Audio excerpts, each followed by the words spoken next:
This is Tacoincidence, where we learn the secrets of breakthrough brand experience from the most brilliant leaders while we're on the search for the perfect taco. Taco stop number 3, redefining impossible. I met up with the Iron Cowboy James Lawrence at Tacos CDMX in Lindon, Utah. But he doesn't want to be known for the guy that did 50 Ironman triathlons in 50 days in 50 states. He wants to be known as the guy that helps inspire people to redefine their own impossible.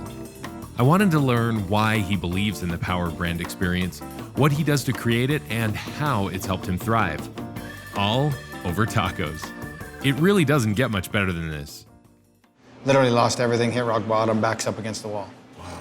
And that's kind of what put us on this path of triathlon and adventure and fundraising for charities, and it escalated, man. And yeah, but how does that, like, yeah. what happens between being like rock bottom and like Ironman triathlons? Like, I don't know if that's, it would Where's the certainly correlation? wouldn't be like the first thing that comes to my mind. Oh man. Thank you. You're welcome. Yeah. So I was already big into triathlon while we had the mortgage company, had signed up for my first Ironman, was training, and then we lost everything. Wow. And so my father-in-law owned a charity, ran a charity called In Our Own Quiet Way, and they did a ton of work over in Africa. Huh. And so I was like, okay, I can be creative, I can raise money for the charity, and I will leverage my network and my ability to get free air miles for flights, get race entry fees, all of these different things so that it's low cost and just time and effort. And I was building my coaching business for triathlon. That's what I was going to shift into. Oh, okay. And so we were coaching athletes, and that started to go well. And then I was like, okay, I got to get my name out there. I'm going to go break the world record for the most half Ironmans in a year, and we'll raise money for the African charity. Which was previously what? So it was 20. 20. Yep. Half Ironmans. Half Ironmans in 1 year. Yep. Okay. And so I was like, okay, look at the schedule, looked at what was possible. I was like, okay, I'll do 22. And so go throughout the whole year, do 22, raised great money for the charity, contributed there. And then we were like, okay, this is evolving, our coaching business is growing, this is the new direction we're going. Cool. And I sat there and I was like, I don't want to just be the half Ironman world record holder. What's the full Ironman world record, right? Like, wait a second. Wait a minute. Let's not And then so I looked it up. go halfway here. Right. It was also 20 Yeah. full Ironmans, which is, In 1 year. yeah, all official events. And so I was like, okay, go big or go home. Clearly. I'm gonna do 30. Because I don't want to break the record. I want to set a new standard. Right. And we are just suffering. Not just physically, but like burning the rope at both ends, trying to make this brand work and build the coaching platform, and 5 little kids, 6 and under, and you know, all of these things are happening through 11 countries, international travel, you know, every month. Sounds like a lot of stress. Tons of stress, right? And like on you and on your wife. wicked and, supportive wife, wow. and Sonny's unbelievable, and 4 daughters, and now a new little son, and everything's kind of just like getting crazy. Well, we survived the year. And I finished 2012, did 30 Ironmans, 11 countries, had the impact we wanted to have. And so I was like, what's the hardest thing I can think of? Because I look back at 2012 and I'm like, that was hard. Because it was the hardest thing I'd done. I love how you're like, that was hard. Yeah. I mean, it's like 30 Ironman triathlons. Right. It's like but you insane. but you have to understand that it's a progression, right? Right, so of the course. perspective from where I'm sitting, I'm like, that was hard. But I looked back at it and I went, that's not the hardest. I didn't reach my mental and physical limits. And I said, I want to know, what do I do when I'm backed into a corner and I've got a decision to make, whether I'm going to get up and push through and do what I say I'm going to do, right? Yeah. That's a tough thing to do. Do what you say you're going to do. So I was like, okay. I looked online and done a bunch of research, and I was big into the endurance space, and there was a guy named Dean Karnazes, Okay. ultra runner. And he did, a decade ago at this time, 50 marathons, 50 days, 50 states. Sponsored, book, brand, and I'm like, oh man, I want to do that, but with Ironmans. And I knew I could do it. I knew I could do 50 Ironmans, 50 days, 50 states. And so I started to plan it, and I was like, for sure, we are getting sponsored this time. There's no way I'll be denied. I'm not going to be denied.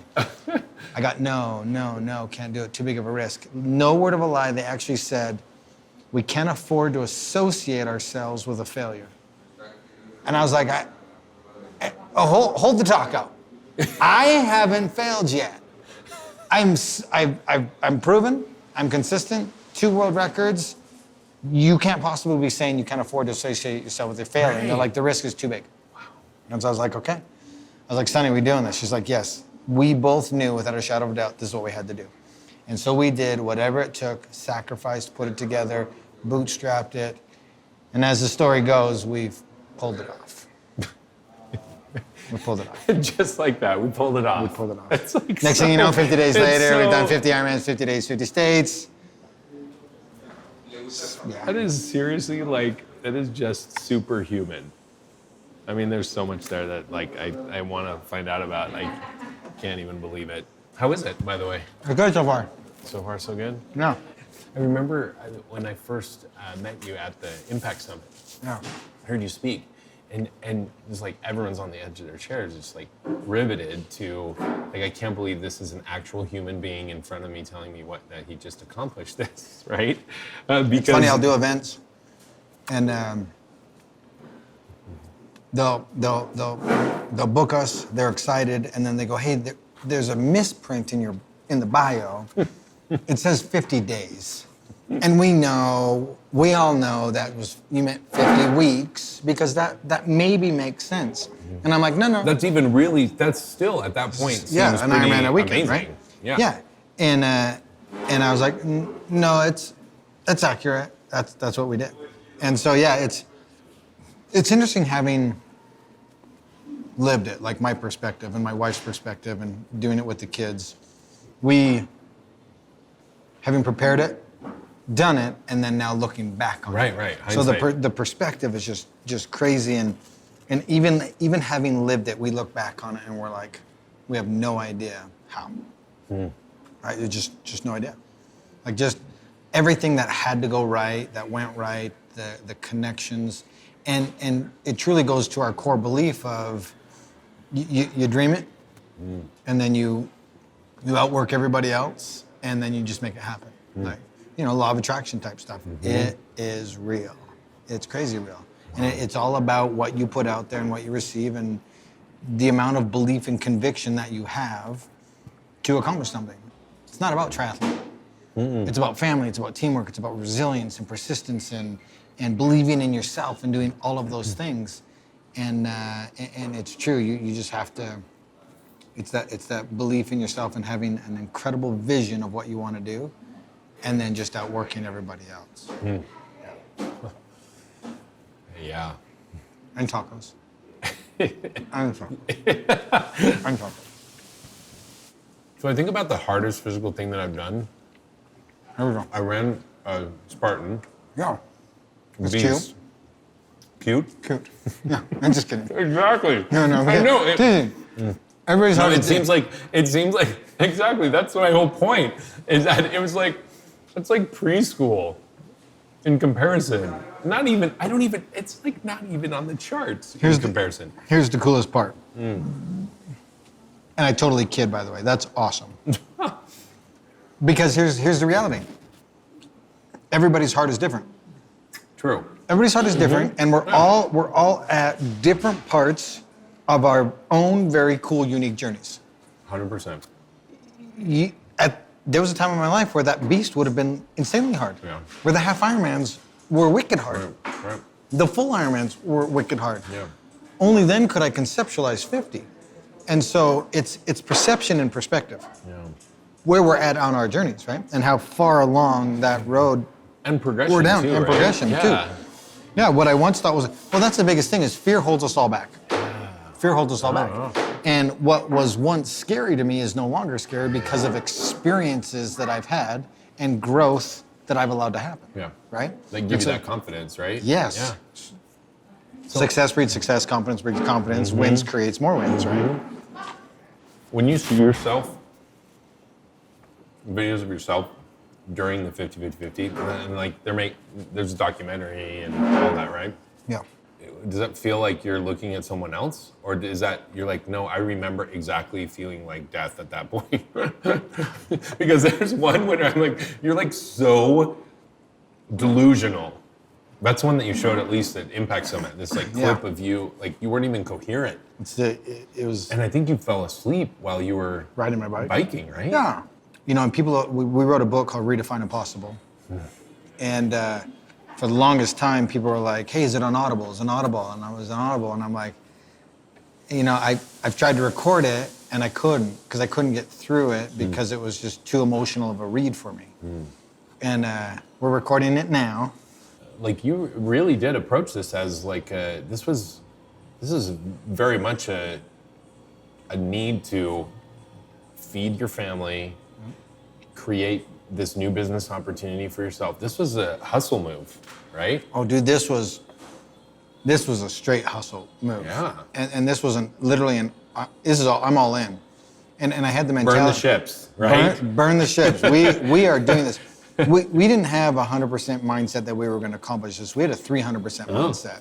Like it wasn't a matter of, okay, let's go back to the drawing board and figure this out and then try to execute again. It was like, we have to figure this out today, right now. And we kept throwing options on the table till one was like, that one's going to stick. Let's do that. You know, we literally became master problem solvers out there. Every event I do, I get an email. And it says, hey, this is where I was. And something you said resonated with me, triggered it. Yeah. And this is what I've done since. And I've got... Is there anyone like that stands out to you right now as you think through in the archives of... I mean, just a lot of people that were heavily addicted to alcohol, wanting to take their own life, drug addiction, abuse, running from something, injury. Hi, James, my name is John. I've never written to anyone, but I felt I had to write to you. I was diagnosed with leukemia in January 2016. I was given 18 months to live. I'm an ex-pro boxer and weighed 104 kilos with little body fat. I had undergone 2.5 years of chemo and radiation, lost my spine, and a few other body parts. LOL. My weight got down to 62 kilograms, and I was very close to dying. I spent the next 6 months laying around the house with zero will to live. In 2018, my son had put me onto your site, and we started watching your videos over and over again. In short, something happened to me. You made me realize the mind, the body needs to be challenged. I was in awe of what a human was capable of. Watching you challenge yourself after deciding to just change your life that way you did is inspiring. You have convinced me that I had to do the same. I know you're a busy man, and I don't want to take up a lot of your time with the details, but I want to thank you with all of my heart. What you do makes a difference in people's lives. The pain I've watched you endure has made me welcome the pain. I no longer sat on a lounge and started a day watching your videos and went out and challenged myself. I'm now in remission and weighing 89 kilograms with 9.55% body fat. I'm now back in the gym training young men. I am about 3 months away from competing in my first triathlon since getting sick. Thank you again, my friend. I hope you get a chance to meet you one day, and thank you properly for the impact you've had in my life. In our house, we are all crazy Iron Cowboy fans. And with you in every challenge you take, God bless James and your family. And if you ever come to Australia, we'd love to have you. Right? So we get lots of these messages. Yeah. And just that makes it worth it, right? And so because people ask me, why do you get up on stage? Why do you tell your story? Aren't you sick of it? And I'm like, yeah, I absolutely am sick of it. But to get up there and then to go home and get a message like that, you're like, that's exactly why I do what I do and continue to do it. Yeah. Because let's say that happens once, only to one person in a 1,000-person audience. Well, that means that change happened in 60 people last year, because I did over 60 events. That's just if you one, right? And that's not to mention the trickle effect and anything, and I know we impact way more than that. Messages like that make the decade worth of sacrifice and struggle worth it, right? To be able to have that impact and shift in people's lives. I don't want to be known for the guy that did 50 Ironmans in 50 days. I want to be known as the guy that helped other individuals get out of their own way and create their version of what's possible, redefine their impossible, right? Because everybody's heart is different again, right? Right. And so that's what I want to be known for, the family that helped people have a mental shift and get back to enjoying life and adventure and living in light and positivity, right? That's what our goal and mission is. And was that the goal and mission when you first started out with this? No. How has that evolved? Because it seemed like this was a necessity survival thing. Yeah, it was a brand play. It was a try to get out of corporate America play. It was a try to, when we lost our home, so fast forward 30 days into the 50, and I'm broken mentally, physically, emotionally. It's the moment I asked for. I'm backed into a corner. What am I going to do? Right. And the memory of the loss in 2008 and them taking my home and all that stuff away, I was like, get back on your bike. Fueled. Get back on your bike. Boom. Get back on your bike and be perfect for 1 second at a time. Forget everything else, focus on what you can control. And I said to myself, you get back on your bike and do 20 more Ironmans, they'll never take your home away from you again. You will take back control of your life.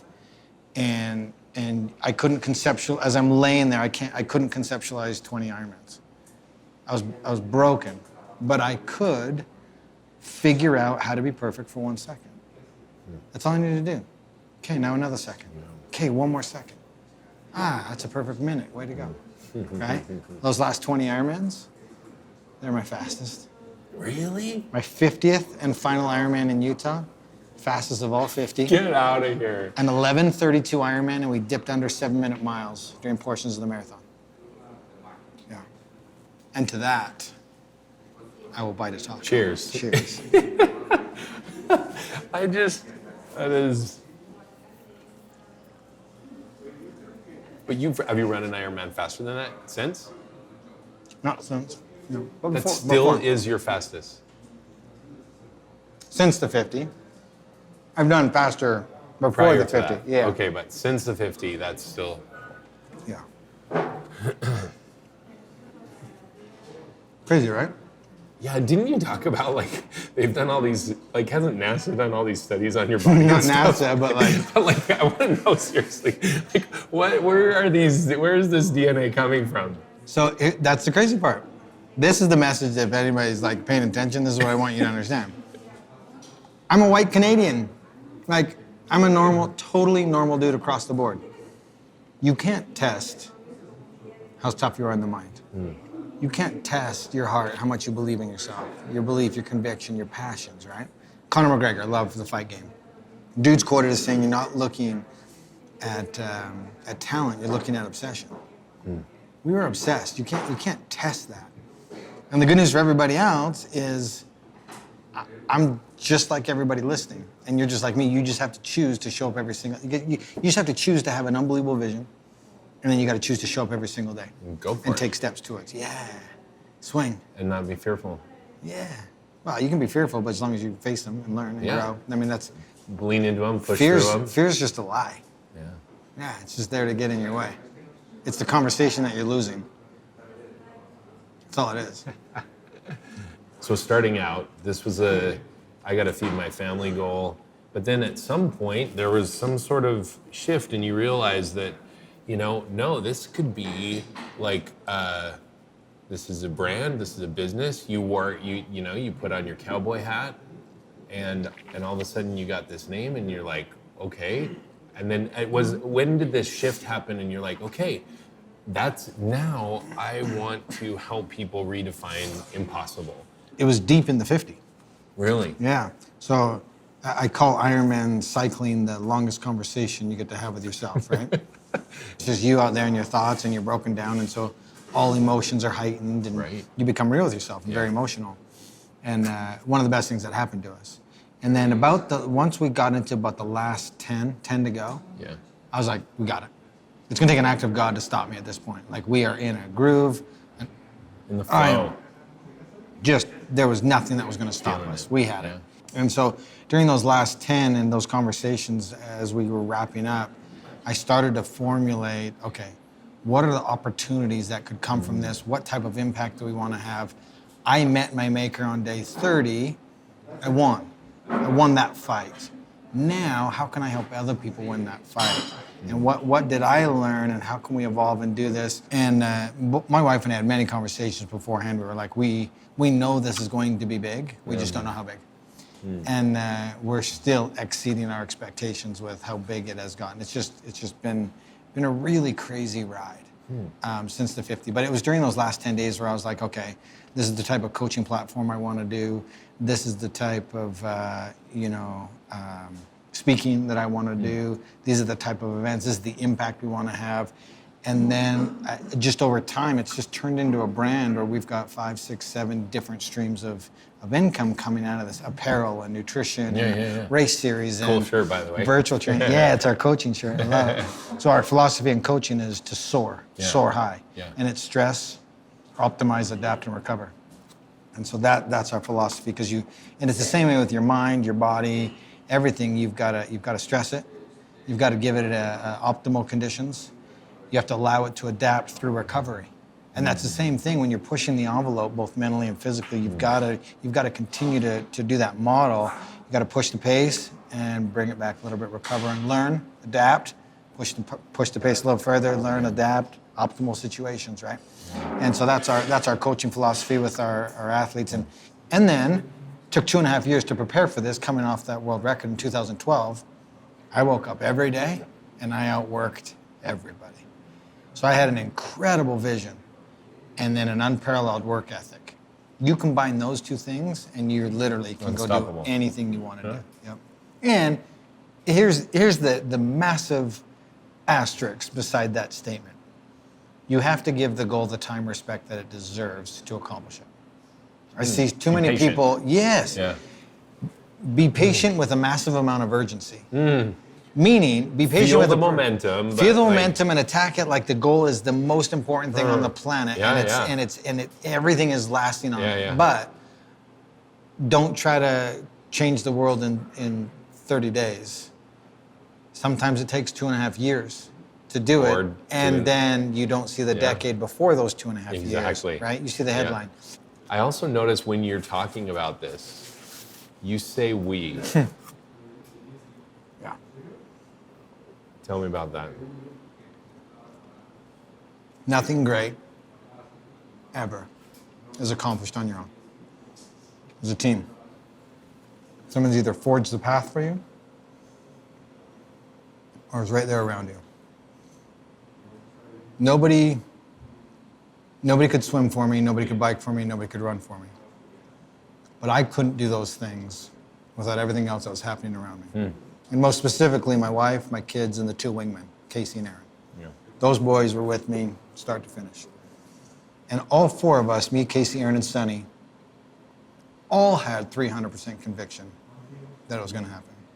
There was no doubt, no question on any of our minds. So when I say we, I'm not the Iron Cowboy. We are the Iron Cowboy. Because it's not an individual effort, for sure. How did the Iron Cowboy come about? Was that a conscious, no. I'm going to be the Iron Cowboy, and I want people to call me that? No, and I I'm think going to create a whole brand and this cool logo that people are going to wear. Yeah. And, I think cowboy hats are ridiculous, and I'm allergic to hay. Fast forward, doing triathlons, breaking the world records. It's the worst spectator sport on the planet. So I would wear a cowboy hat. My kid said, hey, let's put on a cowboy hat, we'll see you coming, you'll look different than everybody else. And I was like, it's you. I was like, yeah, kids, that's a great idea. Pick the cowboy hat you want me to wear, I'll wear it. And I started to wear a cowboy hat during the marathon so my kids could see me coming. Because they would come to our events. Okay. 2,000 athletes. Where's Dad? Where's Dad? Yeah. You miss those 5 seconds and they're pissed and crying. I'm upset, I didn't get my reconnection back to the family. Dumpster fire meets train wreck all in one. And so I was like, yeah, I'll wear a cowboy hat. And then the public started to recognize me, and I had a beard and a cowboy hat. And that's the logo, actually. Yeah. Like if you look at our logo, it's the beard and the cowboy hat. Yep. And so I became the Iron Cowboy. Prior to the 50-50-50. Oh, yeah. People were already talking about you. During the 2012 world record, I was known as the Iron Cowboy. Okay. trying to picture you on that, I don't know what bike ride it is, those last 20 Ironmans, you know, where you're like formulating all of these ideas about the impact, the future, like what's going to happen and how to actually make this come to pass. And everything from the app to the camps to all of these things you're like creating an experience for people with your brand that is actually going to help them live better lives. Yeah, because the one thing that happened to me was that I got to find out what my limits were. Yeah. And that's the best thing that can happen to anybody. What do I do when I'm backed up against that wall? I'm going to push you up against the wall, and then we're going to find out.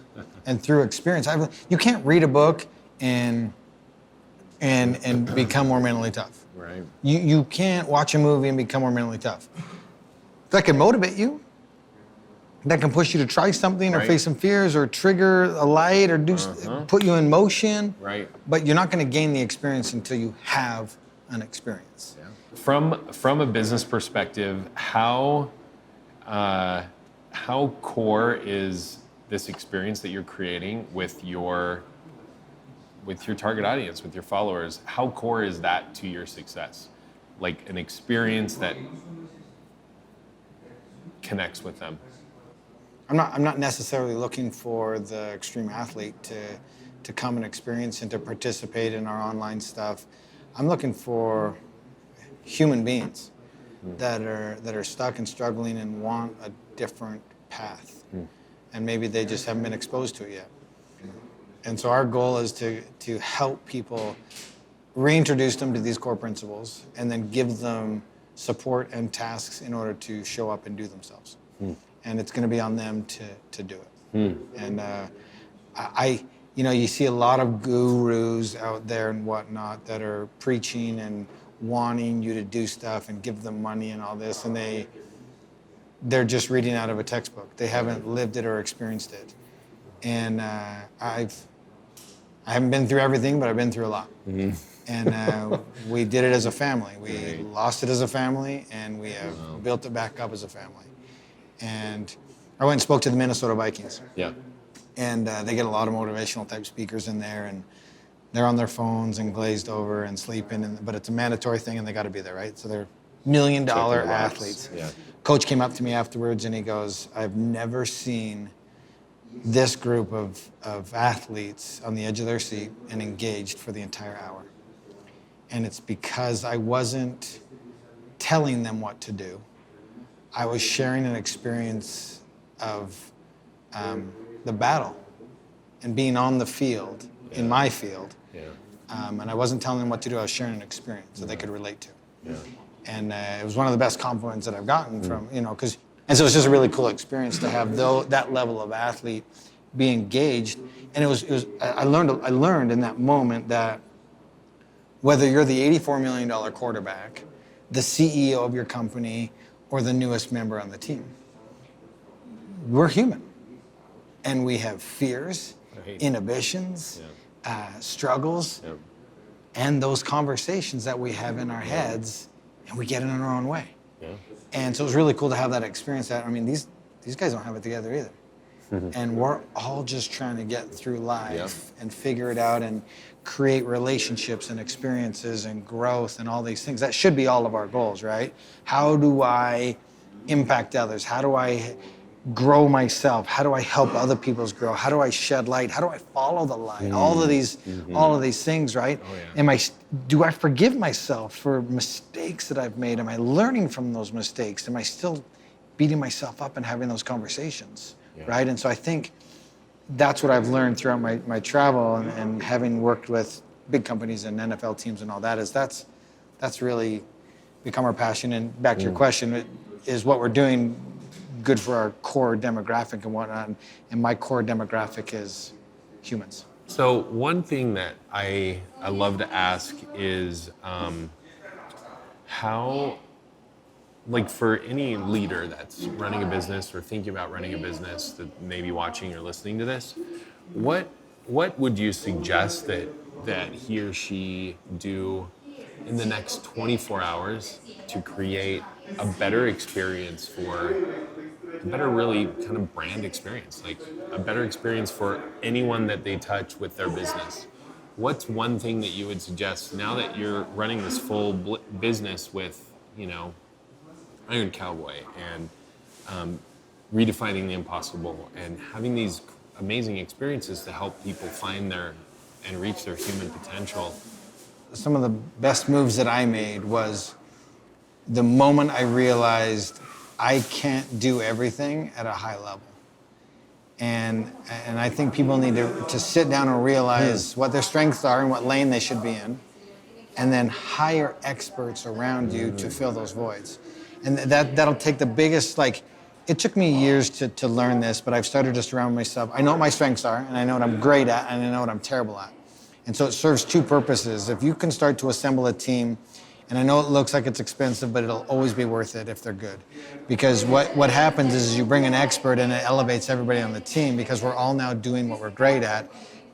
And if you're smart, you're gonna take the opportunity to start learning from these people that are on your team and getting to become a more rounded business person yourself and learning that. So I have learned that. Surround yourself with coaches, mentors, and start to hire people that are experts in the area and stop trying to do everything yourself. It's worth it to trade and sweat and scrap and do whatever to make those relationships happen. When I get the right people on my team, everything just elevates, right? And just happens at such a higher level. And it helps me, it helps stretch me too, because now I'm learning and growing and I can be more effective as a leader.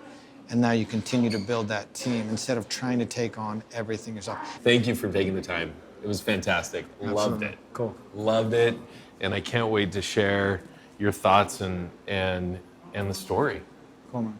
I mean, I know you share your story a lot, but there was some really compelling insights there that I think people are really gonna love. Not just, I mean, beyond their business, but for them personally, which is really what this is all about.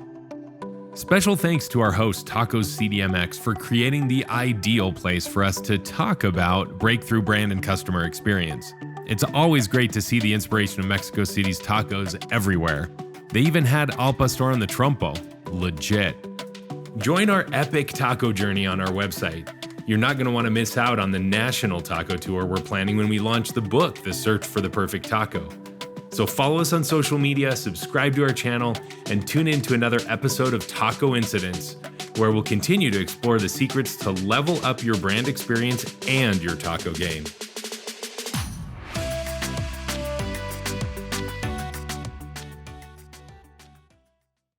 Okay, just throwing this in here. El Pilon. Here's a little bit of taco history for you. So do they have the spit back there? I don't even know. I can't see. Oh yeah, they do have the spit. So the spit cooking came from Lebanese immigrants to Mexico City. Okay. They brought that spit style of cooking, and then Mexico just made it their own. So they did the pork marinade. They're like, this is ours now. Stacked up. Yeah. Then they added the pineapple, which the world is grateful. I am eternally grateful for the addition of pineapple on anything. Anything. Absolutely. So next year, I'm going to go on a national taco tour. There you go. Seven tacos, 7 days, 7 continents. I don't even know I can say that with a straight face anymore. Like 7 continents. I mean, gosh. Yeah. Well, so speaking of dreams, yeah. So I'm gonna go find the best taco in the United States. We're on the search for the perfect taco. Yeah. We're gonna take about 2 months to do it. We're just gonna be eating. We're not gonna be. I like it. I wish I had thought of that. Like, that seems way easier to me than what I do. It is. The amount of prep that you have to put into that is like zero. I know. You just have to be like, it's like, yeah, I'm ready. I'm good to go. Like, I can do that. Exactly. Where me, I got to do a lot of stupid stuff. know. Like, This just is all a lot your of fault. It's totally my fault. I should be saying you're welcome. But this is who I've inspired in the world, and this is what he's chosen to do. And you're welcome. Eat myself through America. There you go. Yeah. One taco at a time. You're welcome.